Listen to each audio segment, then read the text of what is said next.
Welcome everyone, and thank you so much for being here with us this afternoon to participate in this program as part of the Law and Democracy Speaker Series. My name is Ryan Joseph. I'm a class of 2029 studying quantitative social sciences. I'm a research director of Dartmouth Civics, a member of the Surf Club, and a public program student assistant here at the Rockefeller Center. It is my pleasure to welcome you to today's program.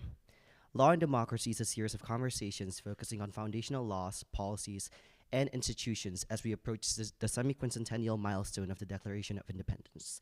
This series builds on the Rockefeller Center's commitment to bring our community together in discussion with a wide range of experts and practitioners to examine and deliberate on these themes. We are grateful to Dartmouth Dialogues, the Office of the Dean of the Faculty of Arts and Sciences, and the Office of the Associate Dean for Social Science for being crucial partners in making this program happen. We would like to welcome our virtual attendees who are joining us today via live stream. For those joining us in person, when we reach the audience Q&A portion of our program, you can raise your hand and one of our student assistants will bring you a microphone. Please be sure to wait for the microphone before speaking to make sure that everyone in the room and on our live stream can hear you. As a reminder, Dartmouth is committed to protecting free expression and peaceful dissent. We encourage you to ask questions during the Q&A, but ask that you do not interfere or disrupt today's program, which would include preventing attendees from seeing or hearing our guest and moderator or interfering with our guest and moderator's ability to speak or be heard. This conversation will be moderated by Professor Julie Kalish, Rockefeller Center lecturer. We are honored to be joined today by Maggie Blackhawk, the Moses H. Grossman Professor of Law, NYU School of Law, and a prize-winning scholar and teacher for federal Indian law, constitutional law, and legislation. Professor Blackhawk was awarded the American Society for Legal History's William Nelson Cromwell Article Prize, and her research has been published or is forthcoming in the Harvard Law Review, Stanford Law Review, Yale Law Journal, Supreme Court Review, American Historical Review, Legislative Studies Quarterly, Journal of the Early Republic, and Journal of Politics. Much of her scholarship explores the relationship between law and power, with a particular emphasis on the ways that subordinate peoples leverage law to shift power to their communities, especially outside of rights and courts-based frameworks. Her recent projects have focused on the laws and legal histories of American colonialism and the central role of the American colonial project, including the resistance and advocacy of Native and other colonized peoples, in shaping the constitutional law and history of the United States. Professor Blackhawk is currently working on two book projects, the first titled American Colonialism, a National Biography, highlighting the centrality of Native nations, Native peoples, and the American colonialism to the constitutional law and constitutional history of the United States. The manuscript builds upon her Harvard Law Review article, Federal Indian Law as a Paradigm Within Public Law, and aims to bring the study of American colonialism and Native peoples to the fore in broader discussions of American public law. The second, titled Colonial Administration, Empire, Civilization, and the Making of Political Science, explores the field of colonial administration as a foundational pillar of American political science, history, and sociology, and what this field can teach us about the boomerang effect of empire today. She recently published Cohen's Handbook of Federal Indian Law as an executive editor and co-author. Please join me in welcoming Professor Maggie Blackhawk and Professor Julie Kalish to the stage.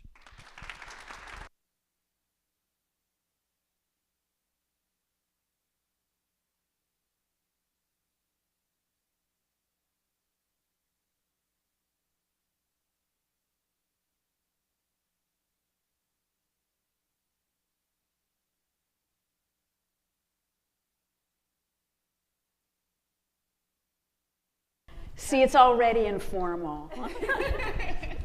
We'll just keep shifting chair to chair Yeah. and keep you awake over the conversation. Exactly. So this conversation sounds very loud. Am I echoey? Really? Yeah, it's very loud. Okay.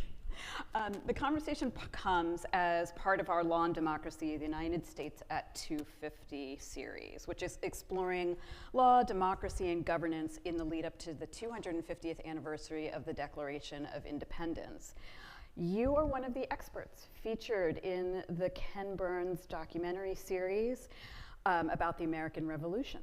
And so you have been actually reflecting very publicly about the 250th context.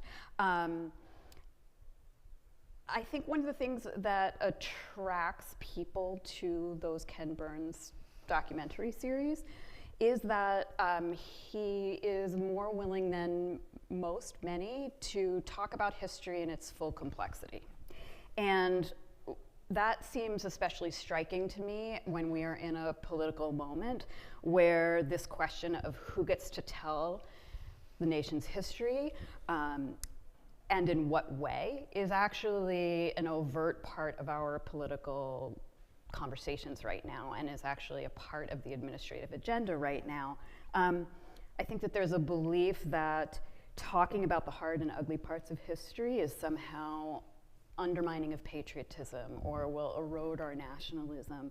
But I get the feeling from you that actually talking about those hard parts of history is a source of strength, is a source of inspiration, it maybe even is a part of the way to build patriotism. And I was wondering if you might talk about that. No, thank you. It was a real treat to work with Ken and Sarah Botstein and David Schmidt, who were also co-directors for the Revolution film. If you haven't yet seen it, apparently you're the few left. It has made PBS hit the top 10 streaming downloads for the first time in history. I think it was like 4 billion minutes of streaming time. It's a ridiculously viewed film, and I think importantly so. It's hard because it's 12 hours long. It's one of the problems with hard histories is it really takes a very long time.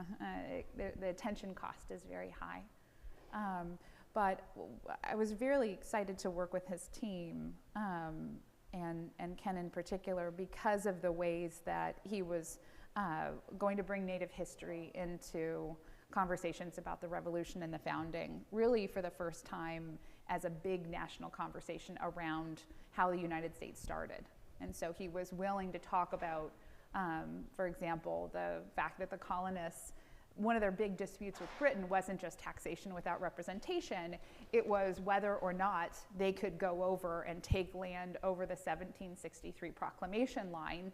Britain wanted to have, in essence, a more plural, legally plural North America that had the Quebecois French-Canadian government, and it had Native nations on a reserve with a line between them and the colonists. And the colonists said no. This land was ours.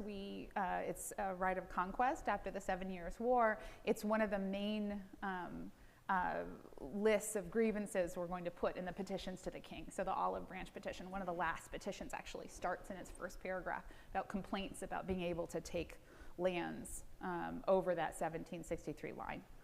So not just the idea of government and of representative government, but the idea of dispossession was really at the heart of the revolution. And Ken, who is, I don't know if you've had a chance to spend time with him, he's a New Hampshire resident, just a few miles from here. He is one of the most joyful, celebratory figures where he can both engage in deep critique, looking closely at these histories, while also loving the country that made mistakes.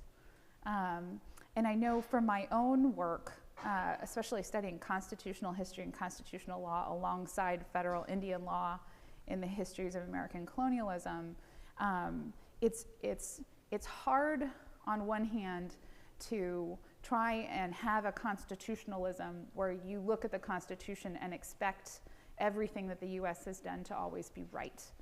So much so that we have now a history and tradition test that means if we've done it a lot, we can do it again. And it's easier to do it again as a constitutional matter. That's not my constitutionalism, and I think that's come through looking at these hard histories, really studying the mistakes. It doesn't, for a moment, faze me to think that the United States was founded on these conflicting, contradictory, often hypocritical terms, because I think of the United States as a government that's developed over time, that the Constitution has developed over time. Not only has it been massively formally amended, but it's also had different populations. It has had different governing structures, different laws in all sorts of ways, to where its little c constitution, its fundamental constitution, is itself entirely different from that singular government in the past. And it's one where looking at those hard histories teaches us lessons on how to be better. It is a mature constitutionalism, one that has made mistakes and improved, and I can celebrate those mistakes. I can celebrate the fact that we can reflect on them and move forward in a way that I think is far more promising as a matter of constitutional politics than one that looks only for the celebratory aspects of American history and refuses to see any kind of problem or potentially repeats the problem because they refuse to see anything done in the past as a mistake. So along those lines, speaking of a self-contradictory document, historical document, the Declaration of Independence itself, I think there's the passage that I'm going to bet everyone in this room can cite about we hold these truths to be self-evident. It's actually the second paragraph, It's too. the second paragraph. It's not even the first the paragraph, which is interesting. Yes. That paragraph of sort of hope, of vision of this, we have natural rights that were given to us by our Creator that cannot be alienated from us. They are ours as a principle of the fact that we're human. That exists in the exact same document as the last grievance against King George, which talks about the merciless Indian savages who are inhabitants of our frontiers. So how do we make sense of and reconcile, you've started talking about it already, that there are contradictions within these documents ourselves. On the one hand, we have these visions, these very inspiring aspirational visions of the authors of this document. On the other hand, we have very clear blinders that these authors were carrying around with them as well. Are there ways to use these hypocrisies of founding documents to actually help us fulfill their promises? So I think the reality is that people have already used those hypocrisies in the documents to improve the United States, to make it a more perfect union, less of an experiment, something that actually guides towards those ideals that were stated. So one of the most amazing things about the Declaration of Independence, which we actually read this last weekend in Monticello out loud as a massive group, it was really quite moving. It has a lot in it, but that first paragraph it really has been a bit misunderstood in the sense that if you read it closely, so this is not, we hold these truths to be self-evident, not the rhetorical moral aspects of the document, but really the constitutional and legal aspects of the document. The whole point of it was a declaration of the reasons why the colonists felt that they had, under international law, the law of nations, the ability, the power to separate from the king and to establish a separate sovereignty. And what's equally fascinating about that is that they lean heavily on the laws of nature and of nature's God. So this idea, really something that was new, at least in the Western tradition in the late 19th century, that law was something that man could wield and write and make and declare. It wasn't coming down from the sovereign who was getting it from God, right? These were natural law that came down from God, went to the sovereign, and went to the people. So you couldn't question the sovereign. There were limits, but it really was a moment where law was something that man could write. And so not only is the Declaration a fundamental moment of saying that everyone, it's a recognition that people could write law through their own force of advocacy, through their own reasoning, their own will, but it also set the terms of what that law would be to bind governments. And so immediately after the Declaration, you have people on the margins leaning heavily into its text to try and hold the US to those principles that it declared. African Americans, Native Americans, women turned heavily to the Declaration of Independence. It's known, at least in my field, as the Hail Mary of constitutional law. We don't know what it is, but it's what you throw when you have nothing else to throw in the Constitution. There's no law there. But the reality is we've actually overlooked what the Declaration is, and we learn more about it by looking at how people that we don't think are central to US history, how they used it. and the arguments they made through their petitions, through their arguments, through Frederick Douglass, what is the slave to the 4th of July, turns heavily and leans heavily on the Declaration. There are these histories there, these lessons as to what the Declaration is, and I think those lessons are inspiring for us in many ways. We can see the promise of that document, one as also holding that vision of law, holding that vision of what a government is and its aspirations, seeing the document as fundamental, seeing it as a point of advocacy, a place of leverage, a point of future constitutional conversation, but also as a space where people on the margins, people that the United States wrongfully excluded, and even wrongfully included when it comes to Native people, that they made the US what it is today in part by using that document and by seeing it as central to the arguments that they were making and ultimately to the way that they saw their future unfolding with respect to the United States.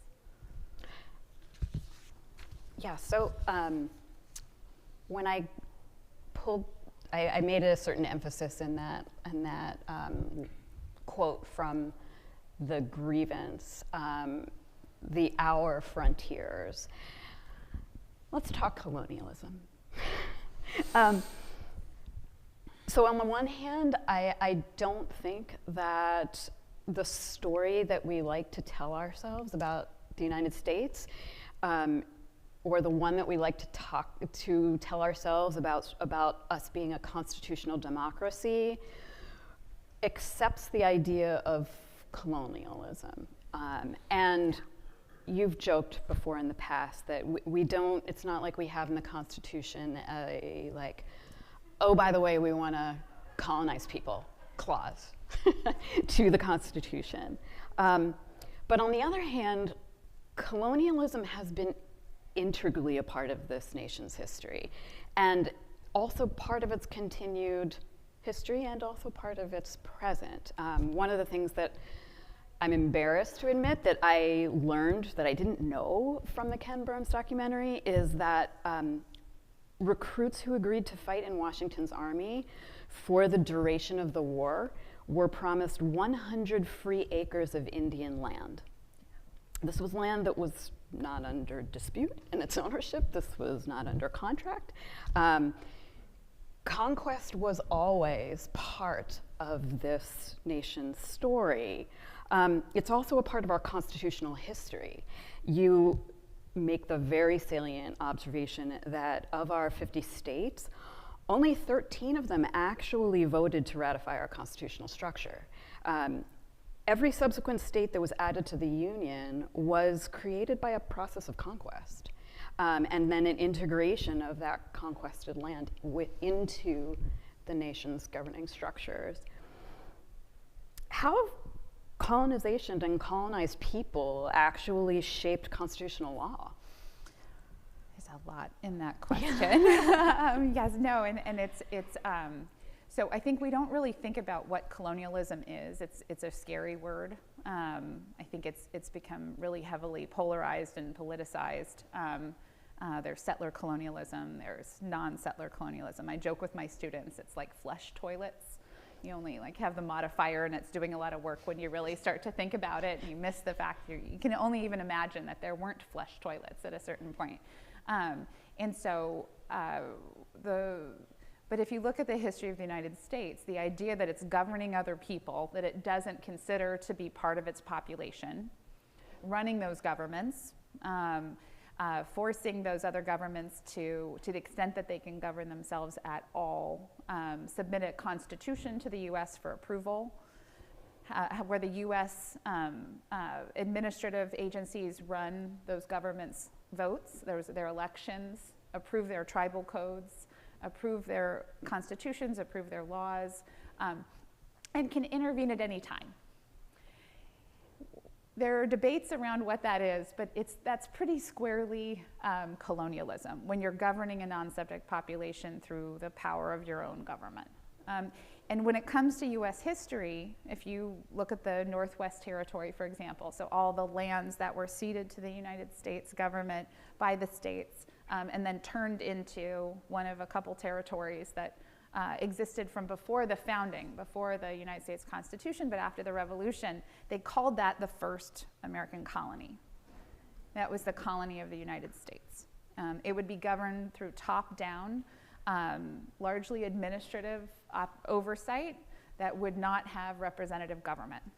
And that set the constitutional framework for expansion.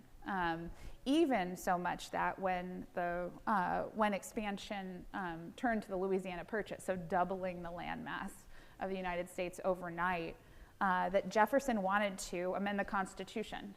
Every single time a new landmass, a new state came into the Union, he wanted to have an amendment process because he didn't feel like he had constitutional power to be able to bring these folks in. Not only does it destabilize the actual constitution of the center, because all those states start to lose power against these new states, but you could bring in France, Holland, even England back into the Union through a simple treaty. And so he was deeply concerned about what that meant for the Union to be able to bring all this landmass in, bring new peoples in, and then the question of governing them in this top-down manner. John Adams thought that that was just pure colonialism, and it was hugely problematic for the Constitution. But they did it anyways. And so again and again and again, you see the expression of US government walking through what looks like, at least to modern eyes, is authoritarianism. Largely, all the constitutional power of the United States vested into the president to be able to run and appoint top-down a government on the other side that will, over time, get more and more iterations of self-government, usually through the census, getting enough of a certain kind of population, mostly Anglophone, mostly Protestant, all male, all free, mostly white. And so you have stages of development that were part of US constitutionalism. And this went, from Northwest Territory to sea to shining sea. We have Oregon, places coming into the Union through resolution rather than treaty even. And the treaties weren't with the people who lived there. They were with European nation states. So we have no treaty with the people in Louisiana. It was a treaty with the French. And so this system doesn't make a lot of sense, but it's our system, and it's always been there. And so in many ways, that colonial system, the one that now also governs Native people, who also had to submit constitutions for review and still have oversight by the US of tribal elections, of tribal codes, similar to Puerto Rico, American Samoa, the Virgin Islands, all of these other places. That framework is so stable in our union, it can be nothing but constitutionalism. But our courts, and frankly, much of the legal academy at times, doesn't have a language for that within constitutional law. It's actually seen as federal common law and not constitutional law. There are fights in the courts about this because, in many ways, the Congress and the executive are just seen as far better in these areas, so they're trying to keep the court out of this conversation at all. But it does mean that when it comes to constitutionalism, we can all comfortably talk about free speech, we can talk about due process, but very few of us actually have any language or normative idea about constitutional principles in the context of governing other people. But we've built these doctrines over the last 250 years regardless. Yeah, which sort of leads into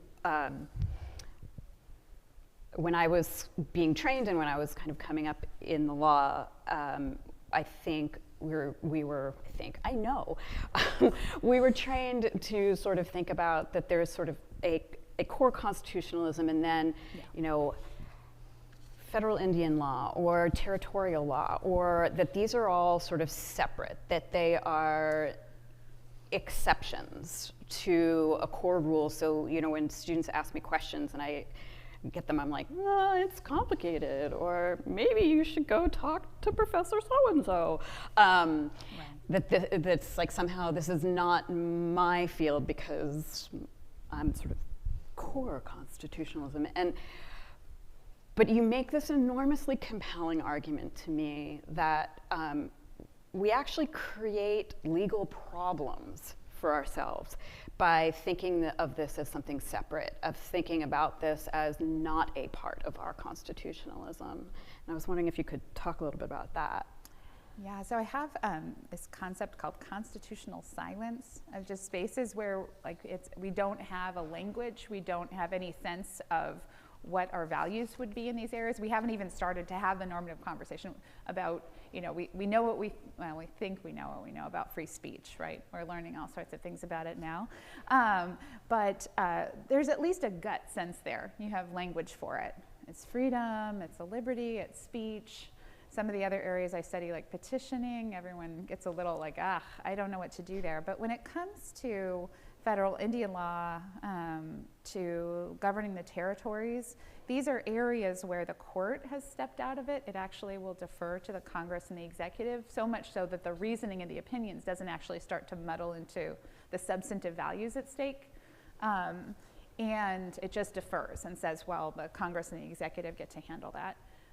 And this pattern of the Supreme Court, especially with the federal courts stepping out of areas of big questions of constitutionalism, actually has built out across a range of areas. I wish I had my slide. I have like a slide that has immigration and federal Indian law and the territories, foreign affairs law, the war power, the treaty power, and quotes from scholars who specialize in those areas saying each of them is a space of constitutional exception, where lowered visions of constitutional protections apply, and where the courts are highly deferential. These are sui generis, each of them. Interestingly, altogether, totally exceptional areas of law that don't have the same kind of constitutionalism that we imagine exists everywhere. It's sort of like outer space. We're in the atmosphere of the US, it has the constitutionalism that we imagine, but we get to outer space and there's apparently no law there, except just deference. Only if you study astrophysics, you understand there are laws there. We've learned over time that there are laws. And so part of my work has been trying to get us to think about these areas, to see them as related, and to also start to have conversations about we the people need to have constitutional values to fit within these areas. We need to understand that some of our areas of constitutionalism will be handled in the Congress and in the executive branch, which has huge implications for reasoning. So there are many areas, rightly so to a degree, like foreign affairs and the war powers, where we can't even access the executive's reasoning around these constitutional questions, and because we don't see them as constitutional. We don't have a First Amendment right to get access to those, so we can't even FOIA some of the legal reasoning behind these decisions. We don't see Congress as doing much of anything, but sadly, definitely not constitutionalism. But we have to start thinking more broadly if we see constitutionalism in these areas. So not just what are the values, but also who decides and what branch is better at dealing with these questions, but then have a deep dive into questions about immigration. This is yet another area where the court just defers in the exact same way that it does with federal Indian law and the territories, and just says, well, it's a traditional area of deference, without thinking that there may actually still be a constitutional conversation to be had about what do we owe non-citizens in the United States. How do we deal with the problems of building a nation state out of diversity? How much diversity is too much diversity? These are just real questions of constitutionalism where we get knee-jerk reactions and silence and deference, and sadly not enough open, deep constitutional deliberation outside the policy space of, I think this is good. This is a good immigration law, or this isn't a good immigration law. But who are we as a country? How do you run a country over time and deal with migration, polities? What do you do when you're a country that's expanded over other polities, over other language groups, over other peoples, and what do you owe that sense of diversity? Is that part of your country now, or is it not? And if not, why not? Let's not just presume. And so seeing these areas together rather than just exceptional, I think helps us understand some of the problems we're facing, where we don't have constitutional limits, and there are lots of problems that come from that, and also allows us to see areas where they just need a lot of attention at the moment. Yeah. I think one of the things that I spend a lot of time thinking about myself, so this is like the backdrop and the context for where I'm coming from with this question, is I worry a lot these days about how much the citizens, how much the people have ceded their own self-governance to, well, the fact that Congress doesn't act, but if we're staying within the judiciary, that we've sort of, by just sort of accepting that the confines of a conversation are people in robes debating versions of history, that we have lost a sense of empowerment ourselves, that the law isn't just an abstract truth. The law is something that we as human beings create to create the societies that we want to live in, that it's a dynamic, or I think it should be a dynamic process. There's a section of a law review article that you wrote for the Harvard Law Review, or it's a foreword, called Constitution of American Colonialism, where you talk about collaborative lawmaking as one of the principles of borderlands constitutionalism, and which makes me wonder sort of what lessons can we learn as United States citizens about the ways that Native nations and their governance has negotiated with the federal government, like, how are we going to handle self-government? You know, it's sort of freeing in a sense to see this broader constitutionalism, one that reaches beyond the court, because in many ways our horizon has been really limited by overly focusing on the Supreme Court as the last and best interpreter of the Constitution, of what it is, of how to amend it, of what it can be. And it's actually really a newer invention. The Supreme Court that we know of today is a 20th century and likely mid-20th century invention, largely built up by then Chief Justice Taft, but former President Taft, and frankly former colonial administrator of the Philippines, Taft. It was an important move. I mean, we needed, and he saw and understood as someone who had governed in the Philippines, in one of the most violent top-down jurisdictions that the US has governed, that purely executive, unlimited power is often terrifying. It's terrifying for a population, it's not good government. And so part of what he did was to start to shore up the court and to establish the cert process that allows the Supreme Court to manage its own docket.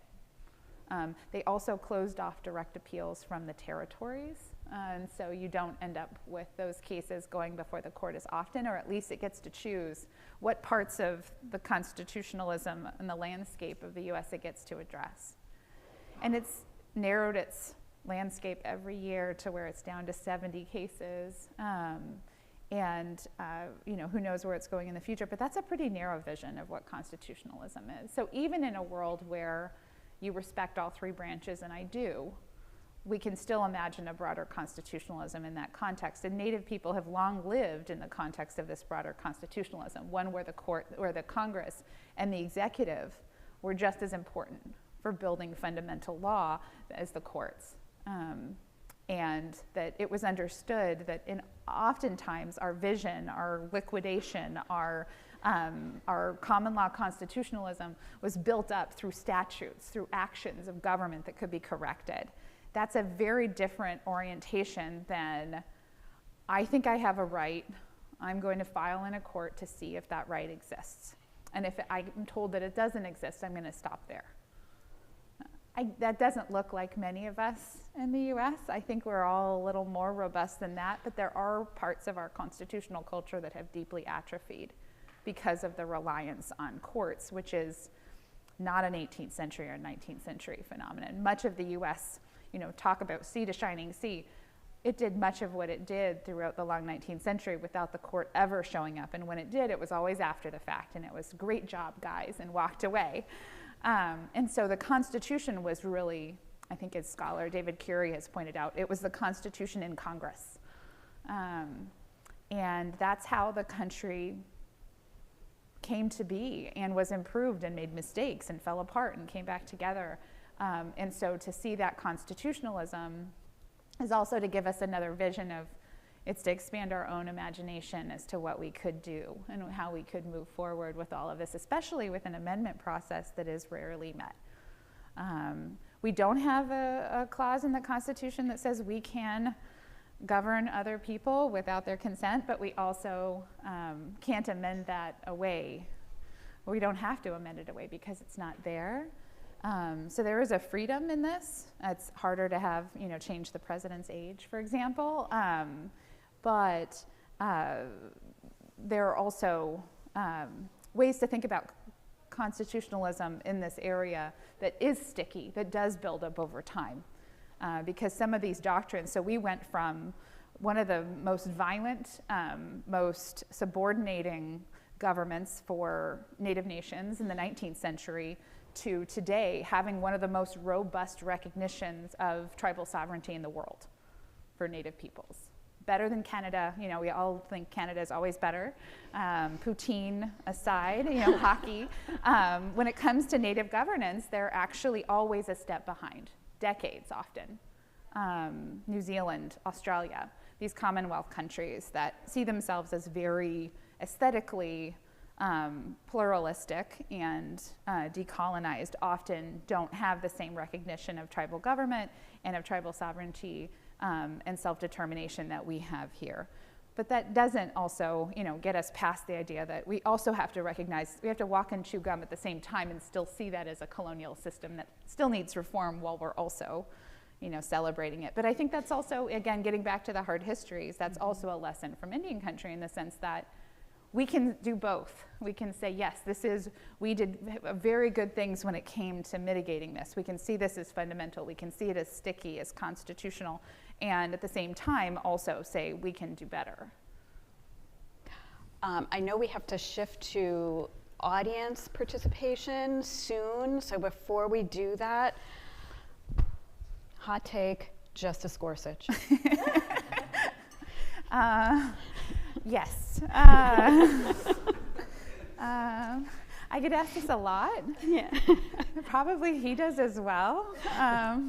I don't envy his job. I don't, so I have no inside information, only a longtime, admirer and interlocutor with the court.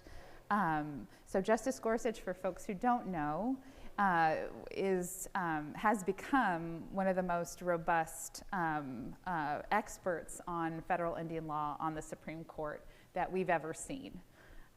Justice Sotomayor has similarly taken on the mantle. She is herself Puerto Rican by descent, and she has also taken on federal Indian law. And oddly enough, Justice Coney Barrett, for all the court nerds in the room, and I'm sorry for belaboring on about like inside baseball, Justice Coney Barrett is our swing justice now when it comes to issues of federal Indian law. So, and this is true historically, it has not been it's not a predictably partisan area, especially on the court. It defies all expectation when it comes to, the court's just a partisan entity. I don't see that, I haven't seen that in this area basically ever. And Justice Gorsuch is the exception. Everyone keeps asking, well, is it because he's a Westerner? And it's like, well, O'Connor was the Westerner, the Lazy Bee Ranch. And Rehnquist, of course, proposed to O'Connor and was also a Westerner and didn't get either the West or O'Connor, but he was deeply enmeshed in the West. He actually was about to write a book about Judge Parker, who was a judge that oversaw the Indian country, the Indian territory in Oklahoma, and he was known as the hanging judge.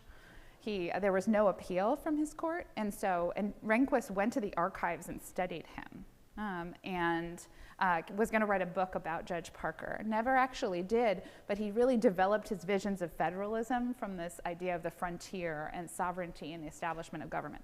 Anyways, all this to say that we have some deep Westerners on the court, and the book I'm working on is really trying to bring together the history of American West and constitutional history for the first time. Like even 3 of the 4 horsemen again, this is too nerdy, but for those justices who challenged the New Deal and FDR, they were called the 4 horsemen of the apocalypse. They were the Lochner era. They wanted no regulation of anything. 3 of the 4 were Western territorial leaders. We think of it as a North-South thing, as a states' rights, human enslavement thing, predominantly Westerners. So Westerners are not always Justice Gorsuch, is I think the takeaway. And so what's happening there?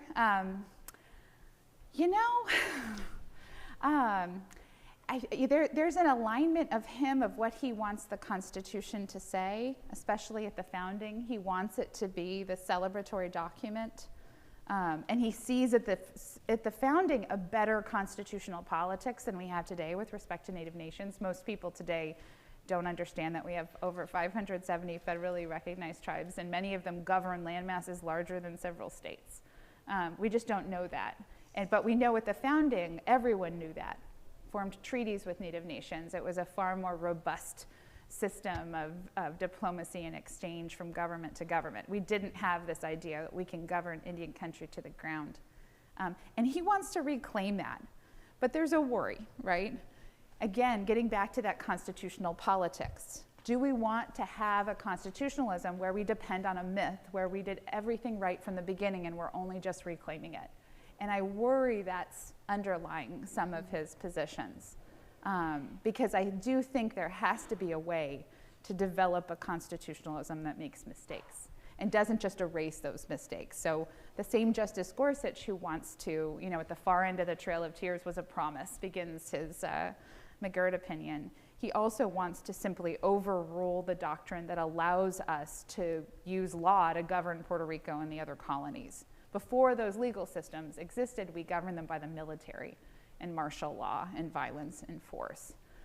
And so he may not yet understand the complexities of the things that we're looking at. And I think that it's a broader lesson in why we don't want the court to be doing all of this, why Congress and the executive in these areas actually can be more robust. It can craft tailored solutions to where Puerto Rico and Indian country are on different legal systems, where Puerto Rico and the Virgin Islands are in different legal systems, and they're not now. American Samoa, Puerto Rico are seen under the same legal system. Indian country, all 570 tribes, same legal system when it comes to the court. But the Congress can treat everybody differently. They can come up with statutes. They are one of the more robust decolonization institutions in our government. And the court, again, we can't have all constitutional solutions run through this institution, even if we have a Justice Gorsuch. And a Justice Barrett. And a Justice Barrett, and a Justice Sotomayor, and a Justice Kagan, and a Justice Thomas, and a Justice Alito. And Justice Roberts, who everyone forgets. Poor Justice Roberts. Poor Justice Roberts. We should probably turn to audience questions. Questions? We like to have students. Professor Knockless, we like to have students go first. Hi, thank you so much for being here today. So on this idea about sort of relegating back some sort of interpretive authority to the other 2 branches, do you see some sort of like a problem with rule of law there, or like, I mean, in some sense, I think I'm thinking about the Trump administration where whatever the executive wants becomes constitutionally permitted. Yeah. How do you deal with that issue? No, it's a great question. And it's in constitutional theory, we have debates about departmentalism. So does every branch get to do what it wants all the time? Or do we have certain forms of separation of power within that system? So the Congress, I know this is hard to remember, it makes law. I know, I'm sorry. And so there's law there. And then the president is supposed to, or the executive, and we still need to tease out what those things are if we actually look at the Congress long term, The president needs to administer that law.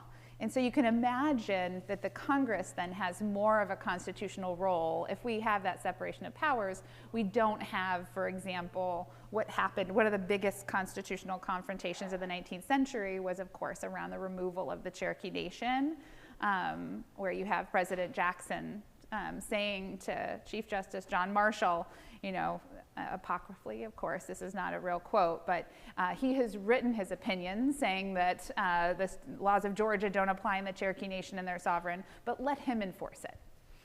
That is true departmentalism, and that's not, I think that there are ways, all this to say that I have suggested ways through the separation of powers where this is a far more complex system, a churn. But one that isn't pure departmentalism, where everyone just has every lesson for themselves, and they're fighting with one another about what the Constitution means. Are these limits? Are these the limits that we want? Because we have loved the court being able to step in and have finality, and it's over, and the court, no one can override the court, except in the Dormant Commerce Clause and Indian law, and actually all these areas of constitutionalism that we never talk about, where the court allows the Congress to override it. Those areas, I have argued, have lessons in them for us to have these conversations, to where it isn't just a free-for-all. It is a really hard sell to put Congress at the heart of anything right now, and I'm terribly sorry for even suggesting that. But from that, I really think the first step is a deep and heartful conversation about how to fix Congress, and how to fix Congress in a constitutional way, to where it actually is a robust member of our constitutional order, and not just, you know, an institution that's lost its ballast, that doesn't see itself, it sees itself only as electorally representing, is knee-deep in campaign finance rather than representing, and is often more skewed by elites than by the people it represents. So I think we need to rebuild that institution and then move into a bigger conversation about how to limit it, but I do think that there are ways to limit it, and I do think our current system is less limited than we think it is. Now, do you want to? Yeah. Well, I don't know. It depends. Ryan's in charge.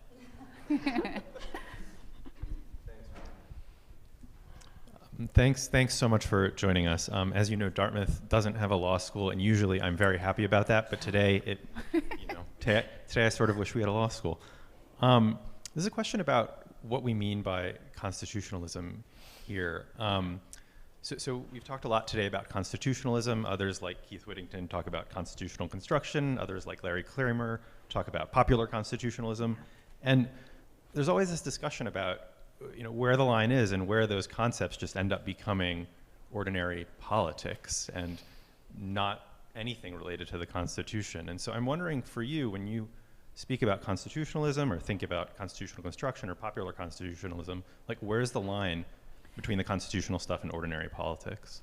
No, it's a great question, and it's usually the first question of how do we back away from the jurocentric system where we know it's the Constitution because the court said so. What do we do then? And I think that there are, so not even going beyond Keith Whittington's construction, which sees the document as this four corners of the document. We've always had a far more capacious constitutional order than what the court has given us, and the court has always looked beyond the four corners of the document for its constitutionalism. So it's, I am more capacious in my constitutionalism because I study that history than Keith Whittington is. I'm more into that broader vision of constitutionalism.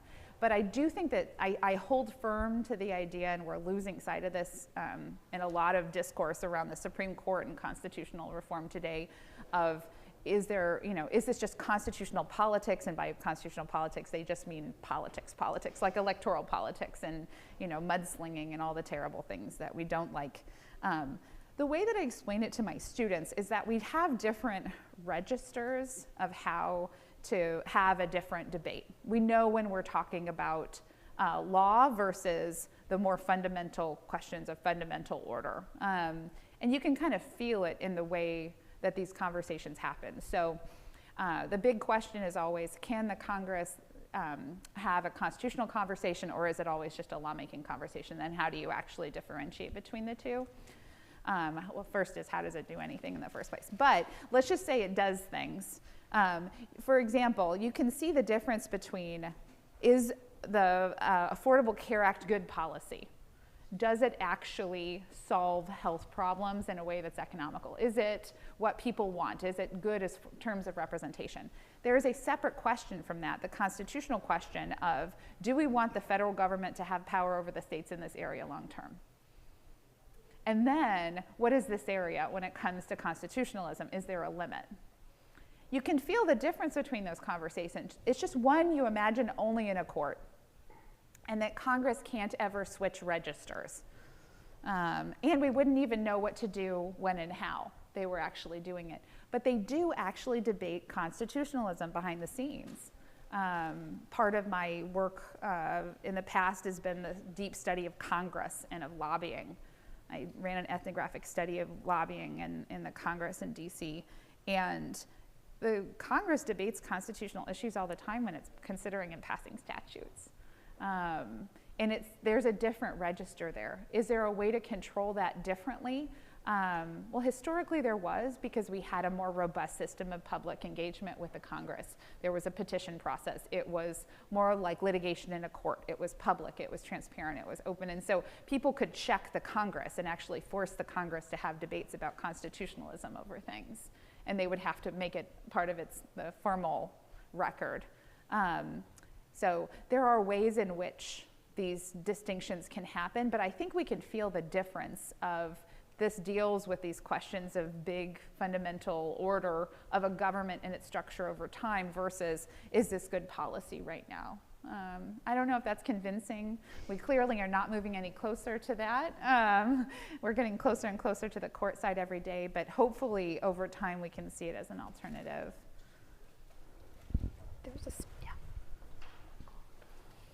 Thank you so much. When you mentioned like immigration, I started thinking about birthright citizenship, and I feel like that's also a case where it's like kind of like disputed, especially like nowadays, and how constitutional law like thinks about like birthright citizenship, tribal law, and like citizenship, like how that interconnects, because we know for territories, citizenship is also like an interesting question.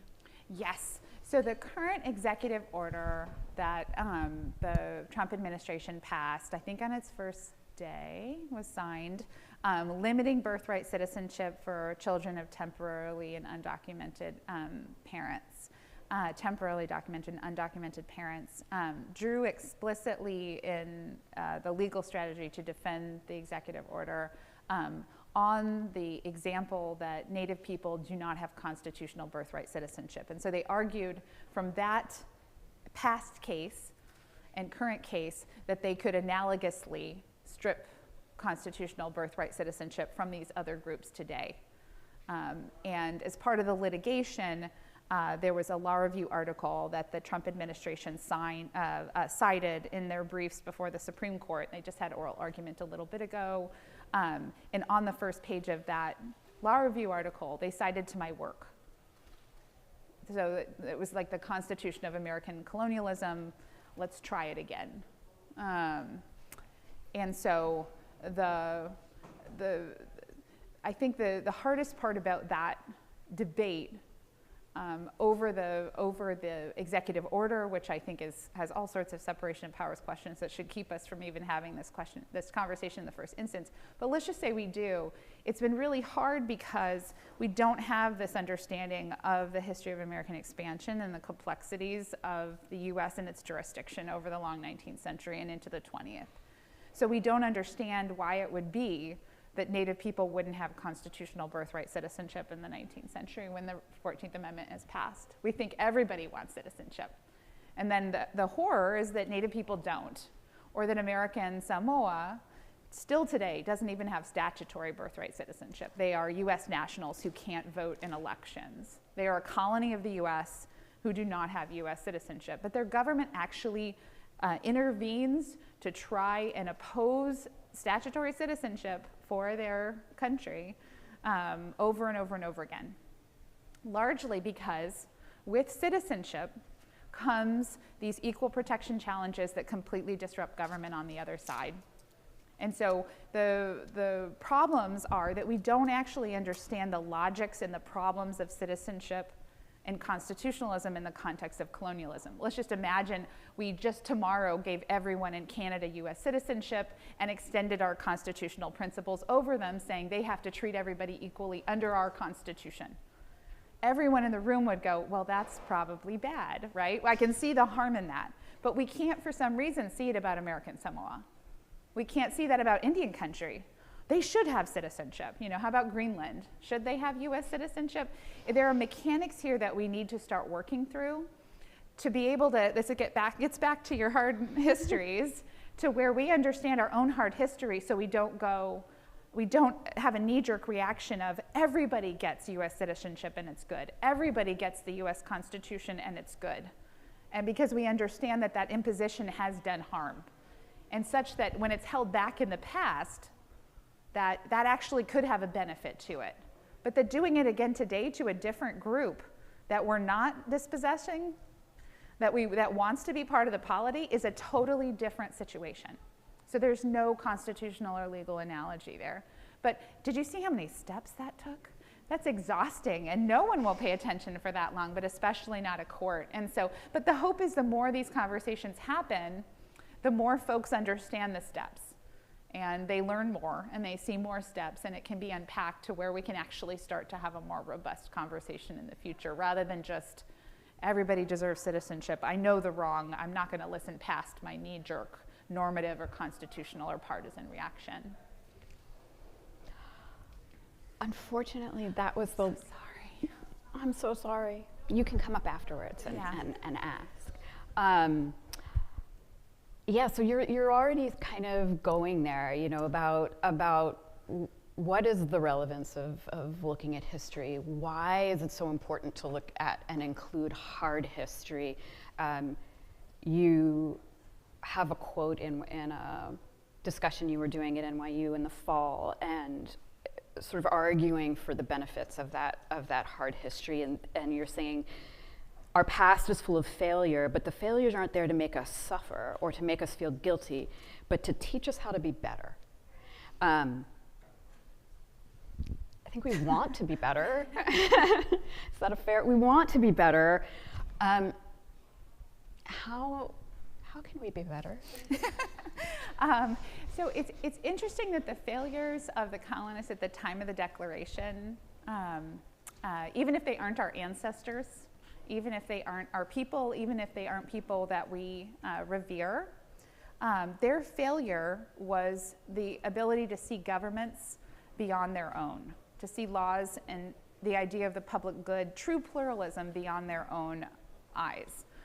You know, Anglophone, Protestant, these were ideals that they couldn't see past. And I think in a certain respect, studying that history isn't about all of us, you know, slotting ourselves into those who align with that group and those who don't, and seeing one group as a failure and the other group as successful or somehow morally superior. But it's to see the ways that those mistakes of not seeing other people on the other side, not seeing governments on the other side, especially in North America, is something that we're all still doing. And so looking at that history isn't about guilt. It truly is about trying to find ways that we can learn from our own past, the past of humanity, the past of our country, even people that we disagree with, and learning what is in it to celebrate and what is in it to do differently as we move forward into the next 250 years. And so I'm a liberal at heart. I'm an academic. I think the truth will honestly set us free, even if it's really, really difficult to face, even if those conversations are hard. Liberalism is great. I hope we try it someday.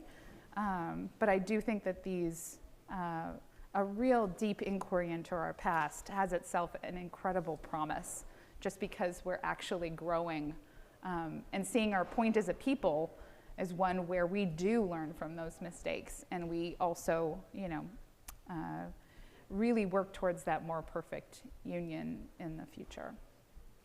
Thank you so much for being here. Really appreciate it. Thank you all for coming.